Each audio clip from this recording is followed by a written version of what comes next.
नमस्कार, बहुत स्वागत है आप सभी लोगों का हमारे समृद्धि आईएएस के यूट्यूब चैनल पर। और आओ पीटी पास करो सीरीज के तहत आज हम जो है हरित क्रांति, देखिए आपका जो टॉपिक चल रहा है वो एग्रीकल्चर चल रहा है। तो एग्रीकल्चर में जो हरित क्रांति की चीजें हैं उसकी चर्चा करेंगे। फिर एक इंद्रधनुषी क्रांति हुई थी उसके बारे में चर्चा करेंगे। प्रमुख खाद्यान्न फसलों को देखेंगे और फिर जो नगदी फसलें हैं, जो कैश क्रॉप होती हैं, उनके बारे में चर्चा करेंगे। तो आप लोग जो है अंत तक बने रहिएगा और 20-25 मिनट के वीडियो में आपको जो है इतने टॉपिक के जो भी महत्वपूर्ण फैक्ट है या PYQs है वो सारी चीजें यहाँ देखने को मिलेंगी। लिंक तो ये सब तो आप जान ही रहे होंगे। सुबह 9 बजे, शाम को 5 बजे, मंडे टू सैटरडे डेली आपके क्लासेज हो रहे हैं। तो इस समय तो चैनल पे बने रहना अपरिहार्य है, क्योंकि अगर आप ये सोच रहे होंगे कि एग्जाम के समय में सब रिवीजन कर लेंगे तो कर तो आप लेंगे ही, ऐसा नहीं है। एग्जाम के समय में लोग पढ़ते भी जाते हैं, लेकिन वो कन्फ्यूजन वाली स्थिति में ज्यादा चले जाएंगे। तो तरीका यही है कि आप डेली जो है इसको रिवीजन करते रहिए। और पीछे भी जो क्लासेज हो गई हैं तो समय निकाल करके उसको भी देख लीजिए। पॉलिटिक्स की चीजें हो गई हैं, करंट अफेयर्स से कई वीडियो हुए हैं, यूपी स्पेशल पूरा कराया गया है। तो ये सारी चीजें पड़ी हुई हैं। महत्वपूर्ण तथ्यों की श्रृंखला हो गई है। इतिहास जो है वो हमारा पूरा मतलब प्राचीन इतिहास, मध्यकालीन इतिहास सब खत्म हो गया है। अब हम आधुनिक की तरफ जा रहे हैं। तो काफी कुछ कराया जा रहा है और इधर 20-22 दिन में काफी कुछ कराया भी जाएगा। बस आप धैर्य पूर्वक बने रहिए और चीजों को देखते रहिए। तो विश्व में हरित क्रांति के जो जनक थे वो नॉर्मन अर्नेस्ट बोरलॉग थे। इनका जन्म 25 मार्च 1914 को संयुक्त राज्य अमेरिका के आयोवा प्रांत में हुआ था और मैक्सिको इनका कर्म क्षेत्र था। तो ये एक बार प्रश्न पूछा गया था। तो ये जानिए कि ये पैदा कहाँ हुए थे, तो अमेरिका में हुए थे, अमेरिका के आयोवा प्रांत में हुए थे। लेकिन कर्म क्षेत्र इनका कहाँ था, मैक्सिको था। इनके द्वारा विकसित गेहूं की उच्च उत्पादकता वाली प्रजातियों से भारत, पाकिस्तान, मैक्सिको सहित अनेक देशों में गेहूं का उत्पादन जो है वो दोगुना हो गया था। नहीं तो पहले क्या था कि जब हरित क्रांति की शुरुआत नहीं हुई थी तो भारत में जो गेहूं बोया जाता था, तो एक तो इस तरीके से भाई संसाधन नहीं थे, सिंचाई के साधन विकसित नहीं थे, एग्रीकल्चर के और भी जो उर्वरक होते हैं या जो इक्विपमेंट होते हैं वो सारी चीजें नहीं थी हमारे पास, और जो बीज होते थे वो भी बहुत उन्नत नहीं होते थे। तो ऐसी स्थिति में क्या था ना कि उत्पादन उस लेवल का हो ही नहीं पाता था और हमारा देश खाद्यान्न रूप से पूरी तरीके से डिपेंड था अमेरिका पे या ऐसे कुछ देशों पे। लेकिन आप लोग कहानी जान ही रहे होंगे कि भाई जब भारत पाकिस्तान का युद्ध होता है और अमेरिका जो है सहायता रोकता है, तो हमारे जो यशस्वी प्रधानमंत्री रहते हैं उन्होंने जो नारा लगाया कि जय जवान जय किसान का, और बाद में वो जुड़ गया अटल बिहारी वाजपेयी के समय जय जवान जय किसान जय विज्ञान जुड़ता है। और फिर मोदी जी भी उसमें कुछ जोड़ते हैं। ये आप लोग के ऊपर है, कमेंट करके बताइएगा कि मोदी जी उसमें क्या ऐड करते हैं। तो उसके बाद फिर चीजों में ग्रोथ दिखती है और वही यहाँ बताया जा रहा है कि मतलब जो गेहूं पहले अगर एक बीघे में 10 क्विंटल होता था तो वो जस्ट डबल हो गया, मतलब वो 20 क्विंटल हो गया। बोरलॉग विश्व के 7 व्यक्तियों में शामिल हैं जिन्हें नोबेल पुरस्कार, अमेरिकी राष्ट्रपति का मेडल ऑफ फ्रीडम तथा कांग्रेसनल गोल्ड मेडल तीनों ही प्राप्त हुए हैं। बोरलॉग को वर्ष 2006 में भारत का पद्म विभूषण सम्मान से भी सम्मानित किया गया है। और ये पद्म विभूषण जो सम्मान होता है भारत का दूसरा सर्वोच्च नागरिक सम्मान होता है। भारत में हरित क्रांति के जो फादर है वो डॉक्टर एम.एस. स्वामीनाथन को माना जाता है। इनके नेतृत्व में सफलतापूर्वक भारत में गेहूं की उच्च उत्पादक प्रजातियों का जो है वो विकास किया गया। तो देखिए अंतरराष्ट्रीय स्तर पर नॉर्मन बोरलॉग हैं, लेकिन अगर भारतीय स्तर पर देखा जाए तो एम.एस. स्वामीनाथन महत्वपूर्ण भूमिका में आते हैं।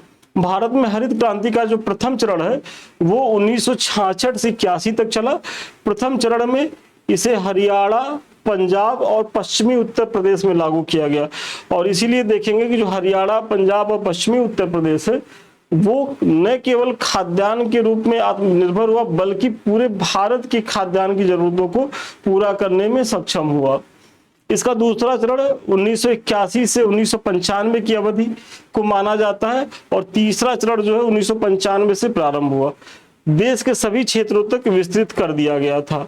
तो ये 3 चरणों में जो है हरित क्रांति होती है, जो 66 से प्रारंभ होती है।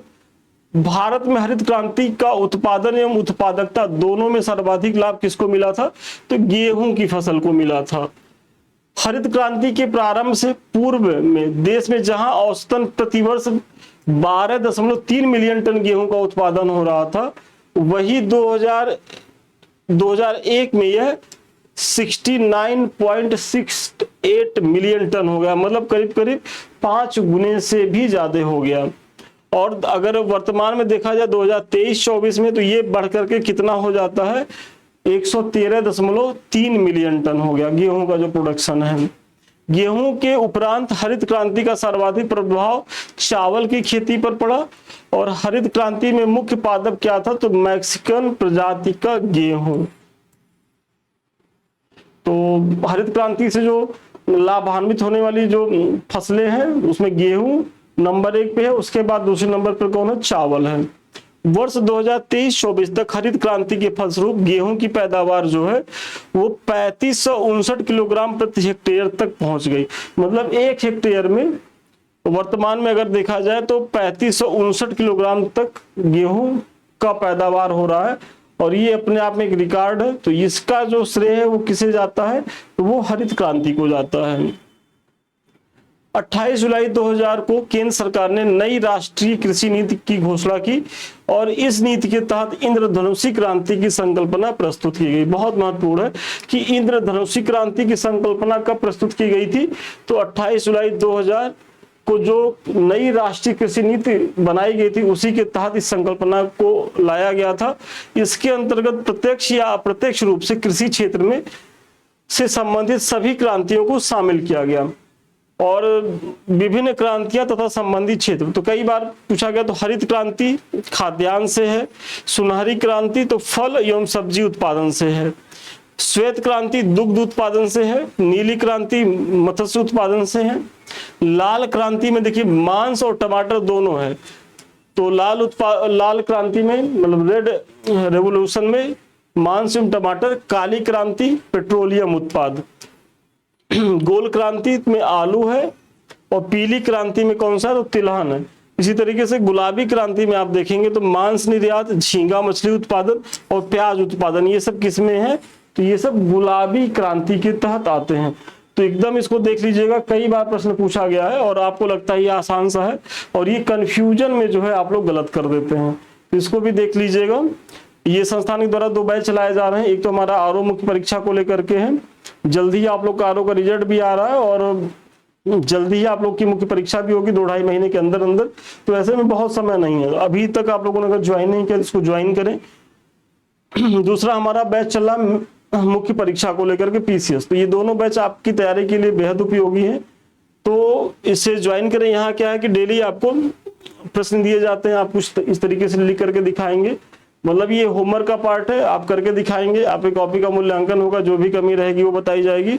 साथ ही साथ आप कैसे इसको और इम्प्रूव कर सकते हैं वो सारा कमेंट किया जाएगा। इसमें देख रहे होंगे सब कमेंट किया भी गया है, सब भर भर के, और फिर आपको मॉडल आंसर भी दिया जाएगा। और ये प्रयास होगा आपके जो सिलेबस है उसके प्रत्येक टॉपिक से, प्रत्येक खंड के प्रत्येक टॉपिक से कराया जाएगा। मतलब कुछ भी आपका छूटेगा नहीं। और विश्वास मानिए कि अगर आप टेस्ट सीरीज के साथ चल लेते हैं तो आप बहुत ही अच्छी स्थिति में मुख्य परीक्षा में रहने वाले हैं। अब देखते हैं, हरित क्रांति की चर्चा हो गई, अब खाद्यान्न फसलों में देखते हैं। तो खाद्यान्न फसलों में सबसे पहली जो है वो रबी की फसल हम देखेंगे। इसके तहत भारत में 3 शस्य ऋतुएं हैं जो इस प्रकार है, रबी, खरीफ और जायद। तो इसके बारे में तो आप जान ही रहे हैं। और रबी की जो फसल होती है वो शीत ऋतु में, मतलब अक्टूबर से नवंबर के मध्य बोया जाता है। अब यही जो अब सितंबर चल रहा है, इसके बाद वाला जो महीना होता है फिर वो रबी का सीजन शुरू होता है। और अक्टूबर से नवंबर तक के बीच में फसलों की बुआई होती है। और ग्रीष्म ऋतु में मार्च से अप्रैल के मध्य से काटा जाता है। रबी की प्रमुख फसलें क्या है? तो गेहूं है, जौ है, चना है, मटर है, सरसों, मसूर, आलू इत्यादि। ये सब फसल आप देखेंगे यही अक्टूबर नवंबर में बोया जाएगा। और सारे फसल जो है वो मार्च अप्रैल तक, मतलब मैक्सिमम अप्रैल तक इसको काट लिए जाते हैं। गेहूं भारत की दूसरी महत्वपूर्ण खाद्यान्न फसल है। यह देश के उत्तर और उत्तर पश्चिमी भागों में पैदा की जाती है। तो आप लोगों को मैंने पीछे वाले ही क्लास में बताया था कि हमारे यहाँ महत्वपूर्ण जो नंबर 1 की खाद्य फसल है वो गेहूं न होकर के चावल है। गेहूं सेकेंड नंबर पे है और वही एक कहा जा रहा है। भारत में गेहूं की कृषि के लिए लगभग 10 डिग्री से 25 डिग्री सेंटीग्रेड तापमान और 50 से 150 सेंटीमीटर, ये 150 होगा, 50 से 150 सेंटीमीटर वार्षिक वर्षा की जो है वो आवश्यकता होती थी। ये गेहूं की फसल के लिए होता है। और आर्थिक समीक्षा 2024-25 के अनुसार वर्ष 2023-24 में भारत में गेहूं की कृषि 31.8 मिलियन हेक्टेयर क्षेत्र पर की जा रही है। तो भारत में जो गेहूं की कृषि की जा रही है वो कितने मिलियन हेक्टेयर पर, तो 31.8 मिलियन हेक्टेयर पे की जा रही है। और ये आंकड़ा कौन है, तो आर्थिक समीक्षा 2024-25 के अनुसार। गेहूं की कुछ प्रमुख किस्में कौन सी हैं, तो सोनालिका, अर्जुन, कुंदन, अमर, भवानी, चंद्रिका, देश रत्न, कंचन, गोमती, ये सब किसकी फसलें हैं, तो ये सब गेहूं की फसलें हैं। नोरिन 10 गेहूं में बौनेपन का जीन है, इसको भी याद रखिएगा, पूछा गया प्रश्न है। और मैक्रोनी गेहूं जो है असिंचित परिस्थितियों अथवा सूखा प्रभावित क्षेत्रों के लिए सर्वाधिक उपयुक्त है। तो एक मैक्रोनी गेहूं होता है तो उसका प्रोडक्शन कहाँ होता है, जो असिंचित क्षेत्र या जो सूखा प्रवण क्षेत्र होते हैं वहां होता है। कल्याण सोना गेहूं की एक उन्नत किस्म है। रस्ट जो है गेहूं का फसल रोग है। यह 3 प्रकार का होता है, पीला किट, भूरा किट और काला किट। तो ये आप जानते रहिएगा। करनाल बंट गेहूं की एक कवक जनित बीमारी है। देखिए करनाल बंट या रस्ट ये दोनों गेहूं की बीमारी है, लेकिन जो करनाल बंट है वो कवक जनित बीमारी है, इसका भी ध्यान रखिएगा। ट्रिटिकेल जो है गेहूं और राई के मध्य का संस्करण है, मतलब गेहूं प्लस राई इक्वल टू क्या हो गया, तो ट्रिटिकेल हो गया। आर्थिक समीक्षा 2024-25 के अनुसार वर्ष 2023-24 में भारत में गेहूं का सर्वाधिक उत्पादन उत्तर प्रदेश से प्राप्त हुआ। मध्य प्रदेश दूसरे स्थान पर है, पंजाब तीसरे स्थान पर है। तो गेहूं के प्रोडक्शन में देखा जाए तो उत्तर प्रदेश फर्स्ट पे, मध्य प्रदेश सेकंड पे, पंजाब तीसरे स्थान पर। गेहूं की सिंचाई की ताज निकलने की अवस्था सर्वाधिक क्रांतिक अवस्था मानी जाती है। मतलब जब गेहूं की जब बुआई होती है तो जब उसमें से जब ताज निकलता है तो ऐसे में सिंचाई बहुत ही ज्यादा अनिवार्य होती है और यही सबसे क्रांतिक अवस्था मानी जाती है। अब थोड़ा सा चर्चा हम खरीफ फसलों को करते हैं। तो खरीफ फसलें देश के विभिन्न क्षेत्रों में मानसून के आगमन के साथ बोई जाती हैं, अक्टूबर नवंबर में काट ली जाती हैं। तो वही है कि मानसून का आगमन कब होता है, जून जुलाई में, तो उसी समय इन फसलों का बुआई होता है और अक्टूबर नवंबर तक इनकी जो कटाई हो जाती है। मुख्य खरीफ फसलों में कौन सा है, धान है, ज्वार है, बाजरा, मक्का, तिल, मूंगफली आदि, ये सब खरीफ फसलें हैं। धान की खेती मुख्य रूप से पश्चिम बंगाल, उड़ीसा, आंध्र प्रदेश, तमिलनाडु, केरल और महाराष्ट्र, विशेषकर कोंकण तटीय क्षेत्रों, उत्तर प्रदेश एवं बिहार में की जाती है। तो ये सब जो क्षेत्र हैं तो यहाँ मुख्यतः धान की फसल रोपी जाती है। धान की फसल के लिए 25 डिग्री सेंटीग्रेड से अधिक तापमान एवं 100 सेंटीमीटर से अधिक वर्षा की आवश्यकता होती है। चावल जो है भारत की प्रमुख खाद्य फसल है। मतलब हम लोग उत्तर भारत के लोग हैं तो हम लोग को लगता है कि गेहूं प्रमुख खाद्य फसल है, लेकिन अगर पूरे भारत में आप देखेंगे तो चावल जो है वो ज्यादा लोगों को प्रिय है, मतलब उसका आधार बड़ा है चावल का, उसके बाद गेहूं है। आर्थिक समीक्षा 2024-25 के अनुसार वर्ष 2023-24 में भारत ने 47.8 मिलियन हेक्टेयर क्षेत्र में चावल की कृषि की थी। मतलब ये गेहूं का कितना था, 31 पॉइंट समथिंग था और चावल का 47.8 मिलियन हेक्टेयर क्षेत्र में, मतलब गेहूं से इसका रकबा भी ज्यादा है जहां चावल का उत्पादन किया जाता है। Agriculture statics at a glance 2023 में जारी आंकड़ों के अनुसार वर्ष 22-23 में चावल की खेती के अंतर्गत सर्वाधिक क्षेत्र उत्तर प्रदेश में पाया गया है। इस संदर्भ में पश्चिम बंगाल दूसरा एवं तेलंगाना का तीसरा स्थान है। तो इसमें यह कहा गया है agriculture statics at a glance 2000 जो 2023 की रिपोर्ट है। तो वो कह रही है कि जो क्षेत्रफल है, तो सबसे अधिक क्षेत्रफल चावल प्रोडक्शन का वो उत्तर प्रदेश में है। उसके बाद कहाँ है, तो उसके बाद बंगाल का है, और तीसरा जो है वो तेलंगाना का है। भारत में प्रति हेक्टेयर चावल का औसत उत्पादन 2023-24 में कितना हो गया है, तो 2882 किलोग्राम हो गया है। और भारत में धान की उत्पादकता अगर देखेंगे तो सर्वाधिक पंजाब में है। मतलब ये सर्वाधिक मतलब प्रति हेक्टेयर उत्पादकता की बात हो रही है, वैसे नहीं है। प्रति हेक्टेयर सर्वाधिक उत्पादकता धान की कहाँ है, तो पंजाब में है। वर्ष 22-23 में पंजाब में प्रति हेक्टेयर उत्पादकता कितनी है, तो 4193 किलोग्राम। अब यहाँ देखिए औसत उत्पादन कितना है, 28,082 किलोग्राम, और पंजाब में कितनी है, तो 4193। मतलब पंजाब में जो है वो चावल का प्रति हेक्टेयर उत्पादन सर्वाधिक होता है। भारत में दक्षिण भारत का चावल का कटोरा कृष्णा गोदावरी डेल्टा क्षेत्र को कहा जाता है। तो दक्षिण भारत में चावल का कटोरा कौन सा, कृष्णा गोदावरी का डेल्टा क्षेत्र है। भारत में वर्ष 2023-24 के आंकड़ों के अनुसार 3 शीर्ष चावल उत्पादक राज्य हैं। और ये देखिए, ये आंकड़ा देखिएगा, अगर वर्ष 2000, चूंकि लेटेस्ट आंकड़ा है, तो अगर ये पूछ रहा है, अगर पूछ ले कि ऐसे कि वर्तमान में, तो वर्तमान में तो फिर आप तेलंगाना नहीं रह जाएगा, वर्तमान में पुनः पश्चिम बंगाल हो जाएगा। लेकिन भारत में वर्ष 2023-24 के आंकड़ों के अनुसार 3 शीर्ष चावल उत्पादक राज्य हैं। और चूंकि ये आयोग क्या है कि चूंकि जो एथेंटिक डाटा होते हैं तो उन्हीं को आधार बना के प्रश्न पूछता है। तो अभी जो लेटेस्ट डाटा है वो यही है 2023-24 के आंकड़े के अनुसार। तो उस समय जो शीर्ष चावल प्रोडक्शन था कितना था, तो उसमें तेलंगाना था, और तेलंगाना का कितना था, 16.87 मिलियन टन था। और दूसरे नंबर पे उत्तर प्रदेश था, 15.99 मिलियन टन। देखिए मतलब पास ही पास है, बहुत ज्यादा गैप नहीं है।